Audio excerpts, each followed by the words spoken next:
comes to faith, all of us will recognize that over time, faith wears out. It doesn't take a hadith for you to recognize that, because you might remember a time where you felt really close to Allah, and then now you feel like you're distant from Him, and you feel like you've gone back on some of the things that you were able to attain, and you start wondering what happens, right? And the Prophet ﷺ says in this particular hadith, authentic narration, he says, إِنَّ الْإِيمَانَ لَا يَخْلَقُ فِي جَوْفِ أَحَدِكُمْ كَمَا يَخْلَقُ الثَّوْبِ.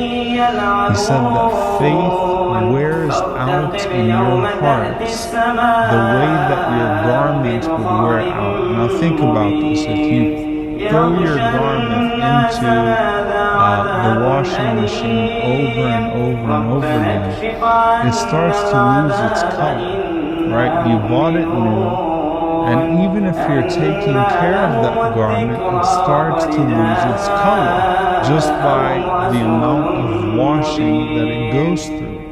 So the Prophet ﷺ is saying it's natural that your faith is going to wear out, the same way that your garments would wear out.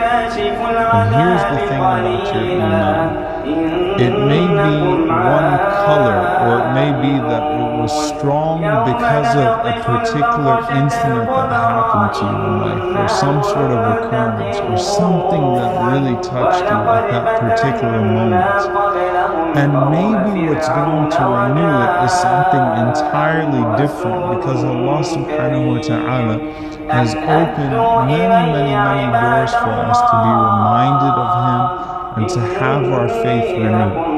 So the Prophet ﷺ continues in this hadith, and he gives us the first place we should go to. He says, فَاسْأَلُ اللَّهَ تَعَالَى. He says, ask Allah subhanahu wa ta'ala and يُجَدِّدْ إِيمَانَكُمْ, that Allah subhanahu wa ta'ala would revive your faith, that Allah would renew your faith. Now, before we get any of the practical tips here, it starts off with asking Allah.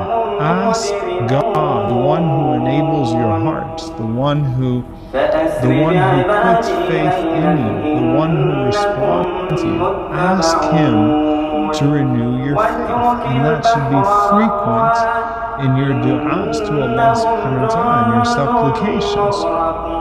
So while you're praying for, a new job, while you're praying for, some sort of sustenance in this world, while you're praying for something to happen to you, for a new car, for God to ease the path of something for you, don't forget to constantly ask Allah to renew your iman, because your faith is your greatest blessing. It's your most precious asset. If that is gone, then everything else is to no good, is not going to benefit you in any way. If it is strong, then everything else of this world can be born. So the Prophet ﷺ says, ask Allah subhanahu wa ta'ala, فَاسْأَلُ اللَّهَ, ask Allah and يُجَدِّدْ إِيمَانَكُمْ, that He would revive your faith. Abdullah bin Mas'ud radiallahu anhu gives us a supplication, and I want you to memorize this supplication on the basis of this hadith. He used to say, Allahumma zidna imanan wa yaqinan wa fiqha. Allahumma zidna imanan wa yaqinan wa fiqha. Oh Allah, revive us in our faith, in our certainty, in our understanding.